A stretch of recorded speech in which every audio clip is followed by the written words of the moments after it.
ആശുപത്രിയിൽ ചികിത്സയ്ക്കെത്തിയ ഓട്ടോറിക്ഷ തൊഴിലാളിയെ മറ്റൊരു ഓട്ടോറിക്ഷ തൊഴിലാളി മർദ്ദിച്ചതായി പരാതി. ആശുപത്രി പരിസരത്ത് നിന്ന് ഓട്ടമെടുക്കാനെത്തിയെന്ന് കുറ്റപ്പെടുത്തിയായിരുന്നു ആക്രമണം. ഇടുക്കി നെടുങ്കണ്ടം താലൂക്ക് ആശുപത്രി പരിസരത്ത് വെച്ചാണ് അതിക്രമമുണ്ടായത്. ഇടുക്കി നെടുങ്കണ്ടം താന്നിമൂട് സ്വദേശിയായ മുല്ലശ്ശേരിൽ ബിനുവിനാണ് മർദ്ദനമേറ്റത്. കഴിഞ്ഞ ദിവസം ഭാര്യയ്ക്കും കുട്ടിക്കുമൊപ്പം നെടുങ്കണ്ടം താലൂക്ക് ആശുപത്രിയിൽ ചികിത്സ തേടി എത്തിയപ്പോഴായിരുന്നു അതിക്രമം.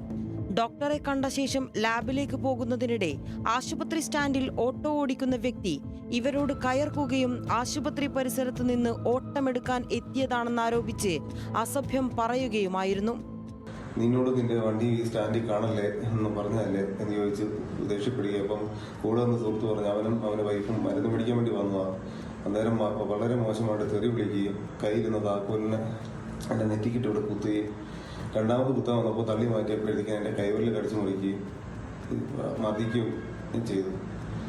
അപ്പം താലൂക്കാഴ്ച പോയി ഞാൻ മരുന്ന് മേടിച്ചു. പിന്നെ വേദന കൂടിക്കഴിഞ്ഞപ്പോൾ ഞാൻ വന്ന ആശുപത്രിയിൽ അഡ്മിറ്റ് ആയതാണ്.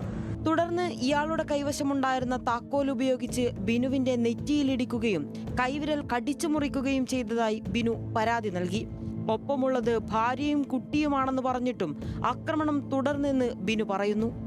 നെടുങ്കണ്ടം താലൂക്ക് ആശുപത്രിക്ക് സമീപമുള്ള സ്റ്റാൻഡിലെ ഓട്ടോറിക്ഷ ഡ്രൈവർ സുരേഷാണ് അതിക്രമം നടത്തിയതെന്നാണ് ബിനുവിന്റെ മൊഴി. വൈഫിനെയൊക്കെ വളരെ മോശം, വൈഫിനെയും കുട്ടികളെയും വളരെ മോശമായിട്ടാണ് പുള്ളി പറഞ്ഞത്. പുള്ളി സ്ഥിരം ഇതുപോലെ അവിടെ വരുന്ന ഓട്ടക്കാരോടല്ലേ ഇതുപോലെ ശല്യം ഉണ്ടാക്കുന്നുണ്ടെന്നാണ് ഇപ്പം എല്ലാവരും പറഞ്ഞത്. തുടർന്ന് നാട്ടുകാർ ഇടപെട്ടാണ് ബിനുവിനെ രക്ഷപ്പെടുത്തിയത്. തലയിലും വിരലിലും മുറിവേറ്റ ബിനു ആശുപത്രിയിൽ ചികിത്സയിലാണ്. ബിനുവിന്റെ പരാതിയിൽ നെടുങ്കണ്ടം പോലീസ് അന്വേഷണം ആരംഭിച്ചു. ന്യൂസ് മലയാളം, ഇടുക്കി.